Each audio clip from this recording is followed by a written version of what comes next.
Assalamualaikum warahmatullahi wabarakatuh. Saya Siti Eliza dari Prodi D3 Elemika tingkat 2A. Baiklah, saya akan menjelaskan apa itu perencanaan arsitektur sistem informasi rekam medis dan monitoring gizi buruk berbasis cloud computing. Berdasarkan data kesehatan Dinas Kesehatan Provinsi Jawa Barat melalui Badan Pusat Statistik Jawa Barat, bahwa pada tahun 2014 jumlah bayi lahir hidup adalah 950.541 dengan 20.465 bayi lahir dengan berat badan rendah 2,15%, sedangkan jumlah balita adalah 4.435.523 dan ditemukan 3,12 balita gizi buruk 0,07%. Maka sangat diperlukan adanya perencanaan arsitektur sistem informasi rekam medis dan monitoring gizi buruk dalam upaya memantau tingkat kesehatan desa, kota, dan kabupaten dengan melihat beberapa indikator yang dapat mempengaruhi gizi buruk seperti dari jumlah penduduk, jumlah balita, jumlah tenaga medis, posyandu, puskesmas, dan balai pengobatan.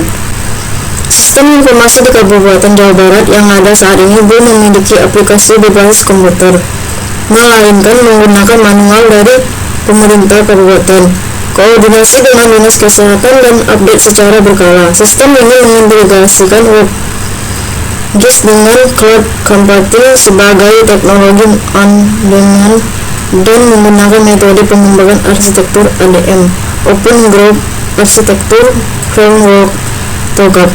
Untuk interface arsitektur PEA ini digunakan untuk pengelolaan data layanan kesehatan, pelacakan kasus kesehatan, dan pemantauan fasilitas kesehatan. Sistemnya berbasis mobile, dapat diakses 24/7 melalui smartphone dan laptop. Kemudian ada enterprise arsitektur. Enterprise arsitektur adalah merupakan suatu praktek manajemen untuk memaksimalkan kontribusi dari sumber daya organisasi, investasi, teknologi informasi, dan aktivitas pembangunan sistem untuk mencapai tujuan kinerjanya. Arsitektur development method. Elemen penting dari TOGAF adalah arsitektur development method ADM yang memberikan gambaran spesifik untuk proses pengembangan arsitektur. Kemudian ada cloud computing. Cloud computing adalah gabungan pemanfaatan teknologi komputer, komputasi, dan pengembangan berbasis internet awan. Awan cloud adalah metafora dari internet sebagaimana awan yang sering digambarkan di diagram jaringan komputer. Awan atau cloud dalam cloud computing juga merupakan abstraksi dari infrastruktur kompleks yang disembunyikannya. Kemudian ada perencanaan arsitektur bisnis.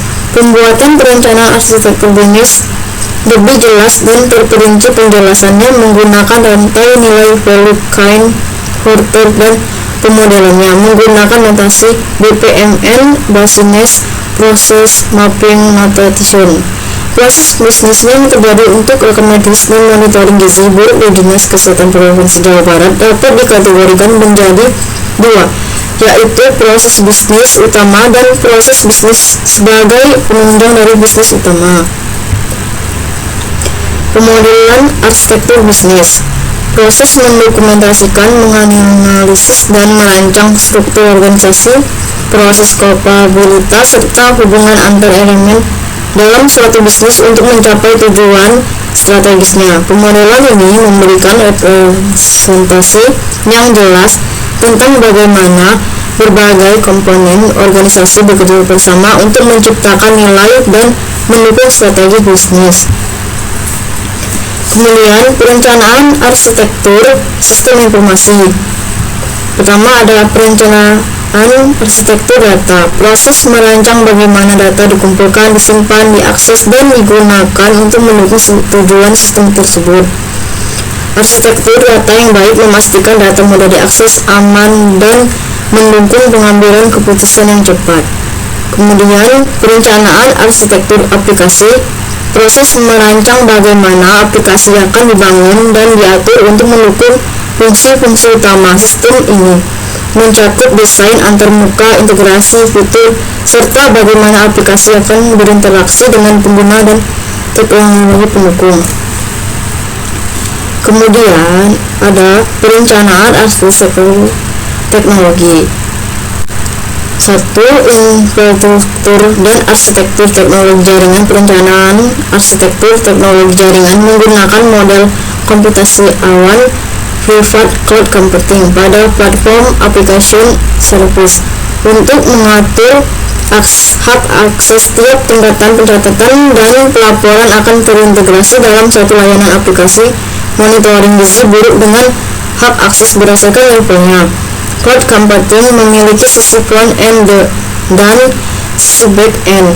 Front end terletak pada sisi user, di antaranya pengguna layanan dari pihak puskesmas, rumah sakit di wilayah, dan member pengguna layanan. Pada sisi back end dari sistem adalah bagian cloud server yang berperan sebagai media penyimpanan data store data rekam medis pada cloud computing infrastruktur as a service IaaS. Kemudian 2. Perencanaan software as a service software as a service yang diberikan hanya bisa dipakai oleh dinas kesehatan dan rumah sakit, sehingga software dari cloud computing ini putra. Perencanaan arsitektur sistem informasi rekam medis dan monitoring gizi buruk berbasis cloud computing. Studi kasus adalah private cloud. Layanan keamanan diberikan sepenuhnya kepada pengguna dengan membuat password yang untuk akun penggunanya. Meskipun secara keseluruhan layanan dikelola oleh cloud provider, tetapi kontrol akses tetap diberikan kepada para penggunanya. 3. Perencanaan infrastruktur as a service. Penerapan infrastruktur as a service pada sistem M2REC menyediakan cloud provider dengan infrastruktur dan penyimpanan data secara terpusat di cloud server. 4. Spesifikasi teknologi server. Teknologi server yang digunakan harus memenuhi standar spesifikasi sebagaimana mestinya sebuah server untuk menjamin keamanan server dan memudahkan pemeliharaan server ditempatkan pada tempat khusus yang memiliki rak kabinet server. Terus kemudian yang kelima, spesifikasi database. Spesifikasi database yang diusulkan adalah MSSQL Server 2008, MySQL, PostgreSQL sebagai database server untuk aplikasi portal dinas kesehatan. 6. Spesifikasi software. Perangkat lunak untuk klien menggunakan Windows 7 atau Linux sebagai sistem operasinya, sedangkan perangkat lunak aplikasi SIM-RS menggunakan ArcGIS, Delphi Enterprise Edition, Fast Report, dan Developer Express, dan untuk portal dinas kesehatan provinsi menggunakan PHP Last Version, Java atau VB Script, Web 2 dengan teknologi Ajax dan Fusion Car. 7. Spesifikasi hardware sesuaikan dengan kebutuhan dinas kesehatan provinsi Jawa Barat. Assalamualaikum warahmatullahi wabarakatuh. Saya Siti Eriza dari Prodi D3 RMK tingkat 2A. Baiklah, saya akan menjelaskan apa itu analisis pemanfaatan sistem informasi manajemen rumah sakit SIM-RS pada RRSUD Dok 2 Jayapura. Kemudian, institusi layanan kesehatan memainkan peran penting dalam menyediakan layanan kesehatan yang berkualitas bagi semua individu.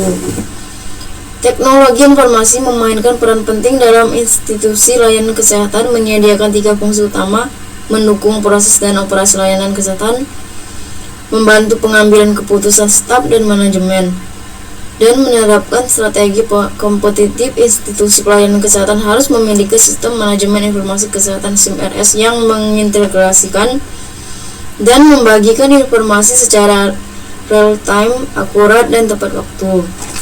SIM-RS berfungsi secara internal dengan menangkap, mentransmisikan, menyimpan, mengambil, memanipulasi, dan menampilkan informasi. Hal ini juga memfasilitasi transfer informasi antar berbagai unit layanan kesehatan, termasuk diagnosis, pengobatan, dan penagihan.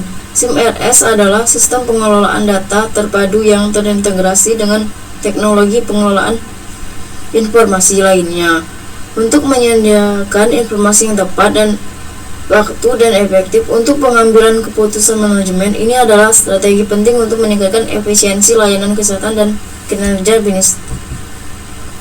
Kemudian, analisis data penelitian. Metode pengumpulan data dari informan menggunakan metode wawancara mendalam, interview. Setelah mendapatkan izin, peneliti mengunjungi informan pada ruang instalasi SIM-RS serta memulai perkenalan dan memberikan penjelasan mengenai tujuan dari kunjungan penelitian. Kegiatan wawancara mendalam dilakukan di ruang instalasi TI atau SI. Waktu wawancara disesuaikan dengan waktu ruang yang diberikan informan. Kemudian ada juga faktor-faktor penghambat SIM-RS. 1. Faktor aman. Komponen yang terdiri dari manusia yang bertanggung jawab atas terselenggaranya proses SIM di rumah sakit, seperti pimpinan RS atau manajemen dan para pegawai RS yang berhubungan dengan sistem komputer yang terkait satu sama lain. Human adalah efek dan fungsi pertama dalam penggunaan SIM-RS. Human sangat dibutuhkan dalam pengelolaan SIM-RS di rumah sakit. Terkadang efek dari human bisa menghambat perjalanannya SIM-RS karena manusia yang mengerjakan, manusia yang mengelola, manusia yang mengimplementasikan, dan manusia yang memelihara SIM-RS itu sendiri. Terus yang kedua, faktor organization. Wawancara mendalam mengungkapkan bahwa pengelolaan AirSut buruk dan berdampak negatif terhadap SIM-RS di Dok 2 Jayapura. Meskipun telah diterapkan dan berfungsi dengan baik, terdapat kekhawatiran mengenai kompatibilitas manajemen dengan sistem baru. Staf TI juga khawatir tentang integrasi SIM-RS dengan organisasi baru sehingga menghambat kemajuannya. Yang ketiga, faktor teknologi. Fasilitas penunjang SIM-RS yang disiapkan AirSut Jayapura untuk tahap 1 SIM-RS sudah siap. Tahap 1 yang dimaksud mengenai pendaftaran dan poliklinik. AirSut juga disiapkan fasilitas yang sudah lengkap, mulai dari PC dan ketersediaan jaringan. Salah satu aplikasi yang disusun sedemikian rupa untuk dipakai AirSut yaitu The Health, yang hampir mirip dengan rekam medik, tetapi aplikasi ini masih belum bisa dijalankan dikarenakan bertabrakan dengan rekam medik. Jadi rumah sakit masih menunggu program selanjutnya. Rekam medik pada AirSut masih ada kendala dalam penginputan dengan nomor rekam medik yang belum sesuai. Pada proses penyimpanan semua data pada AirSut, belum semuanya online karena terjadi kendala pada pasien yang input. Saya akhiri. Wassalamualaikum warahmatullahi wabarakatuh.